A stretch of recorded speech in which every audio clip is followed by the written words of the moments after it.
በቤተ ክርስቲያን የሚጸለየው ጸሎት ዘዘወትር ውዳሴ ማርያም፣ ዳዊት በቅድሚያ የሚጸለይ ጸሎት ነው፣ የጸሎት ክፍል ነው። እንግዲህ በዘመናችን መዝገበ ጸሎት የሚባል አንድ መጽሐፍ አለ።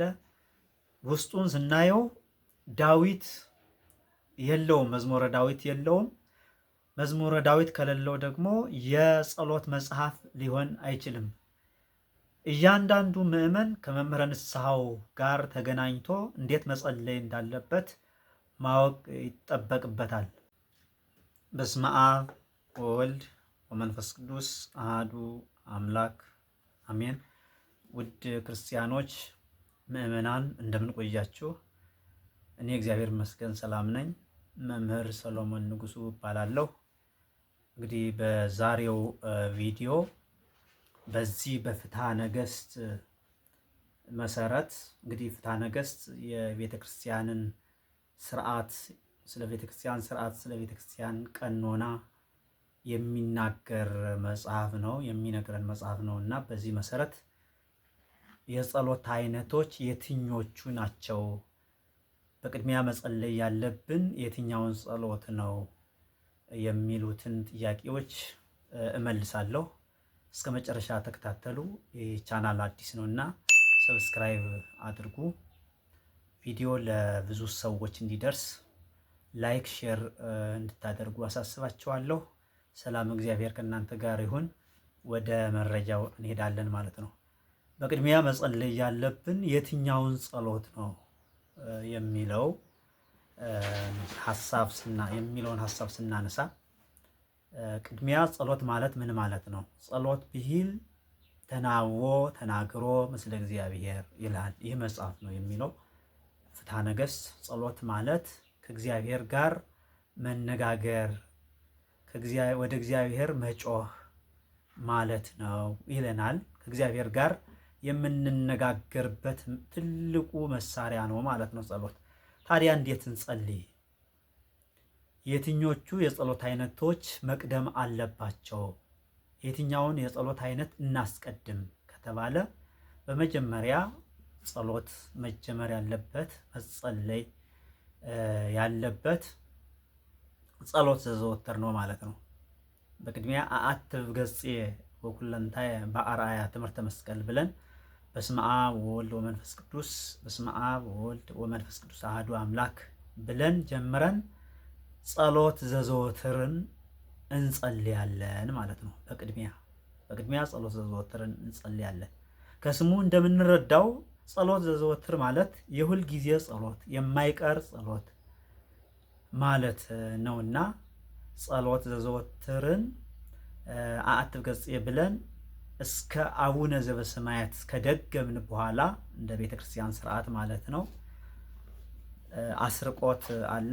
አስርቆትን ብለን እንግዲህ የቤተክርስቲያን አባቶች ይህንን ይሉታል። እናንተ ካልቻላችሁ ምንም ችግር የለም። አስርቆት ተብሎ ስብሐት ይባላል። ስብሐት ተብሎ ነሃ ብሎቱ ስብሐተ ዋኮቴተ ለእግዚአብሔር ልዑል ወለወላዲቱ ድንግል ወለመስቀሉ ክቡር ብለን አቡነ ዘበሰማያት እንደግማለን። ይደገማል አቡነ ዘበሰማያት። ከዚህ በኋላ ምንድን ነው የሚጸለየው ከተባለ ከጸሎት ዘዘወትር በኋላ የሚጸለየው ጸሎት መዝሙረ ዳዊት ነው። መዝሙረ ዳዊት በጣም ወሳኝ ጸሎት። እንግዲህ በፍትሐቱም በምህላውም በተስካሩም የሚጸለየው ጸሎት መዝሙረ ዳዊት ነው ማለት ነው። መዝሙረ ዳዊት ካልተጸለየ ጸሎት አይባልም።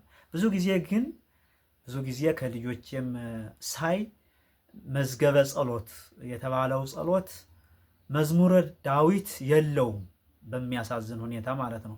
መዝሙረ ዳዊት የሌለው ጸሎት ደግሞ ጸሎት አይደለም እና ይህንን በደንብ ማሰብ ይጠይቃል ማለት ነው። ቆም ብሎ ማሰብ ይጠይቃል።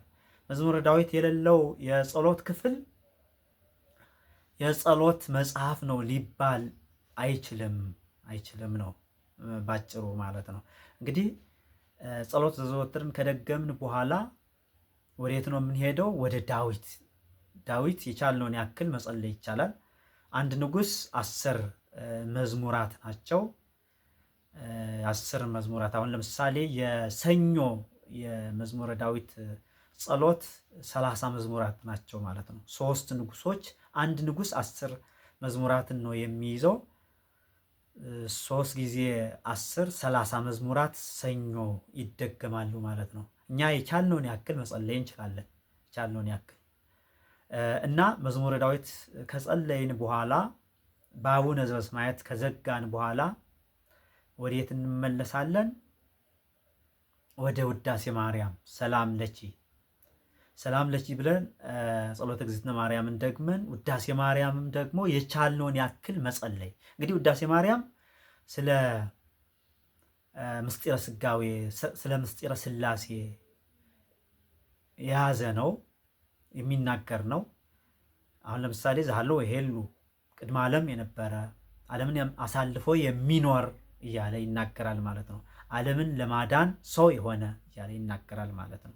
ስለዚህ ውዳሴ ማርያም ሰላም ለኪ ብለን ጸሎተ እግዝእትነ ማርያም ብለን ውዳሴ ማርያም እንደግማለን። ከቻልን አንቀጸ ብርሃን አለ። ከዛም ቀጥሎ ከቻልን ማለት ነው፣ አቅማችን ይወስናል። መልክአ ማርያም መልክአ ኢየሱስ እንደግማለን ማለት ነው። ከዚህ በኋላ ጸሎተ ሃይማኖት ደግመን ንሰግድ ማነው ቅዱስ ቅዱስ ቅዱስ ብለን ጸልየን ቅዱስ ቅዱስ ቅዱስ ብለን ጸልየን ንሰግድ ለአብ ወወልድ ወመንፈስ ቅዱስ ብለን በአቡነ ዘበሰማያት እንዘጋለን ማለት ነው። እንዘጋለን ባጭሩ ማለት ነው። ዝርዝር የጸሎት አደራረሱን ከፈለጋችሁ በኮሜንት አሳውቁኝ። ባጭሩ ግን መጸለይ ያለብን መጀመሪያ ጸሎት ዘወትር ነው፣ የሁልጊዜ ጸሎት ማለት ነው። ቀጥሎ መዝሙረ ዳዊት እንጸልያለን። ቀጥሎ ውዳሴ ማርያም የቻልነውን ያክል እንጸልያለን። ከዛ በኋላ አቅማችን ከፈቀደ መጽሐፈ አርጋኖን፣ መልክአ ስላሴ፣ መልክአ ቅድስት አርሴማ ሊሆን ይችላል።